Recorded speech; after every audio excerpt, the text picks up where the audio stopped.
Bonjour bien-aimés dans le Seigneur. Après la prière, j'ai un message qui nous concerne tous et qui est à la fois une interpellation. Parce que lorsque nous suivons l'histoire du peuple de Dieu et des peuples dits ennemis, Dieu agissait en tout et partout. La Bible parle de l'amour fraternel et elle demande de nous aimer les uns les autres. Nous aimer les uns les autres. Dieu va même plus loin. Il dit, aimez vos ennemis et priez pour eux. Pardonnez leurs péchés. Le pardon ne signifie pas ramener quelqu'un dans ton cœur, non. La plus grande école du pardon, c'est la croix du Christ. On pardonne, mais on a le libre choix de ramener la personne ou de ne pas la ramener. Pardonner, c'est sortir de son cœur le poids de ce qu'on a contre cette personne pour être léger et libre, pur d'entrer dans la présence de Dieu. Car il est écrit, il est demandé que lorsque tu vas dans la présence de Dieu pour prier et que tu te souviennes que tu as un problème avec une personne, sors et va d'abord reparer avec la personne. Si tu reviens, alors là, je t'écouterai et je t'exaucerai, dit l'Éternel. Mais beaucoup de gens aujourd'hui se lèvent avec le mal qu'ils font même sur le chemin des assemblées, avec une haine et une colère. Ils agissent impunément. Mais lorsque nous lisons dans le livre de la Révélation, qui est l'Apocalypse, il est écrit, lorsque vous verrez une nation se lever contre une autre, un peuple contre un autre, des parents, des enfants se révolter contre des parents, les parents agir ainsi de suite, ne dites pas que c'est la fin, mais comprenez que c'est le commencement de la fin. Comprenez que c'est le commencement de la fin. Je suis triste depuis des années quand je vois des gens s'agiter pour aller en pèlerinage. J'utilise même ce terme, pèlerinage, en Israël. Oh, j'aime une chanson d'un frère qui chantait bien à l'époque, l'Ifoko du ciel. Il dit, il y a des gens qui vont vers la croix du Christ. Mais quand ils reviennent encore pire qu'avant. Bien-aimé, le tombeau est vide. Il n'y a même pas l'odeur du Christ. Tu peux gêner 40 ans dans le tombeau. Tu ne verras aucun signe. Tu peux passer dans toutes les villes, tout le chemin où le Christ est passé pour finir à la croix. Il n'y a aucun signe. Tu peux dormir dans le tombeau. Il est écrit, le tombeau est vide. La croix est vide. Jéricho a été libéré de sa malédiction. Béthanie n'a qu'un témoignage de la résurrection de Lazare. Tout ce que vous voulez, Bethesda, un lieu touristique ne porte pas la foi. Un lieu touristique n'a pas de miracle. Il est touristique. Le Dieu que nous servons, l'Éternel des armées, Sabaoth, Elohim, Adonai, Tshikenon, Shama, El Shaddai, tout ce que vous voulez selon que vous l'adorez, n'est pas un touriste. Et il ne l'a jamais été. Il est créateur de l'univers visible et invisible. Lorsque vous allez en Israël, vous vous en vantez.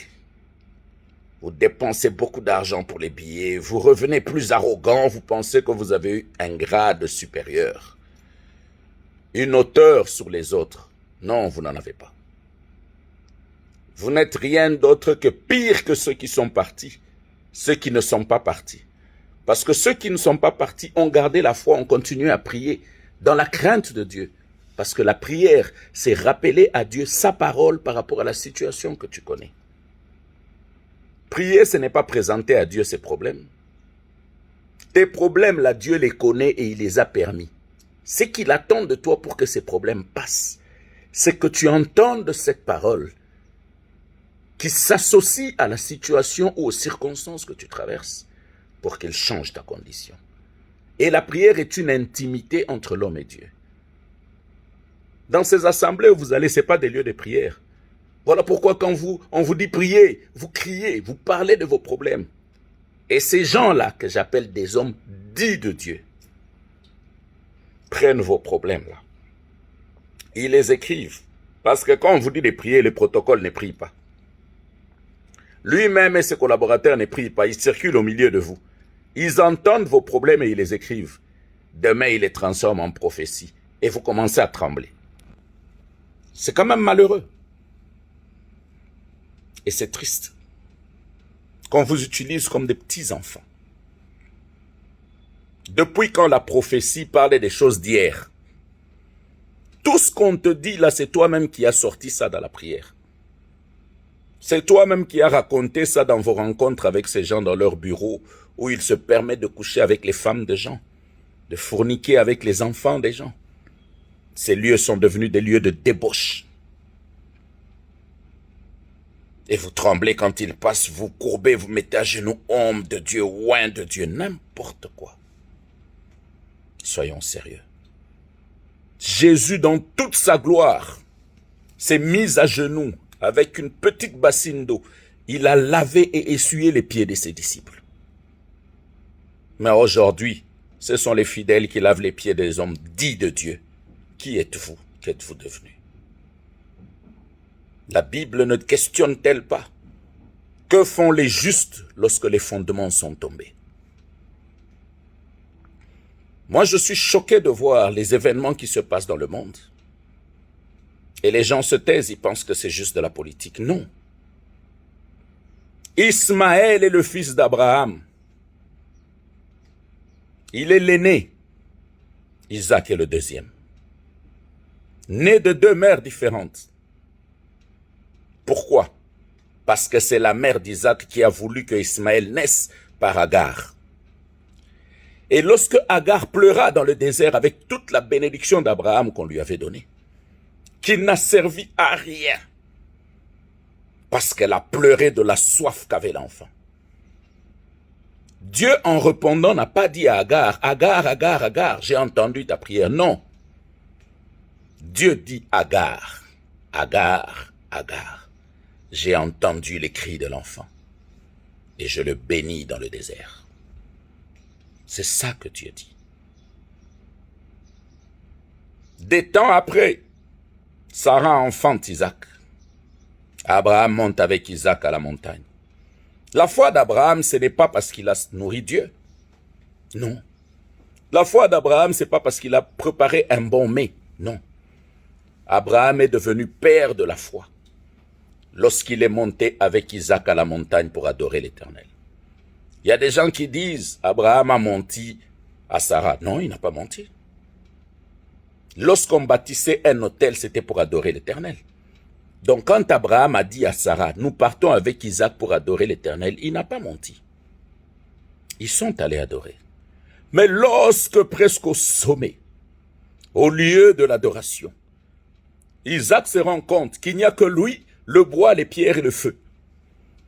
Il dit à son père, « Père, je vois le bois, je vois le feu, je vois les pierres, mais je ne vois pas l'agneau. Où est l'agneau ?»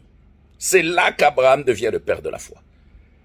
Parce que c'est de la douleur du cœur d'Abraham qu'il doit sortir une réponse qui n'est pas un mensonge parce qu'il est en train d'adorer et qui ne tourmente pas l'enfant.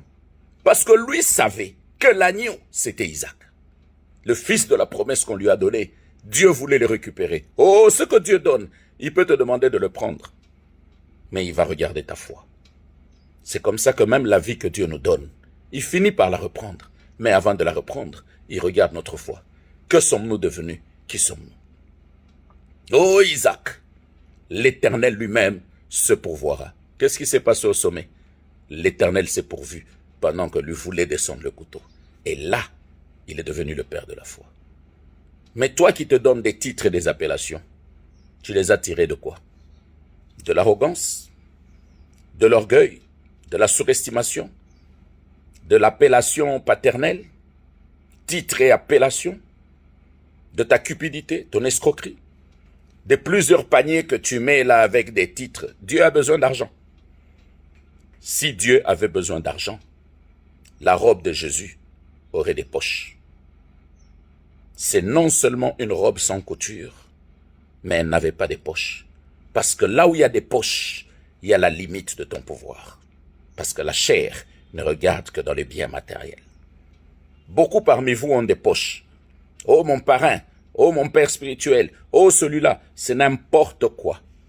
Craignons Dieu. N'appelez personne père sur terre, car vous tous vous êtes frères.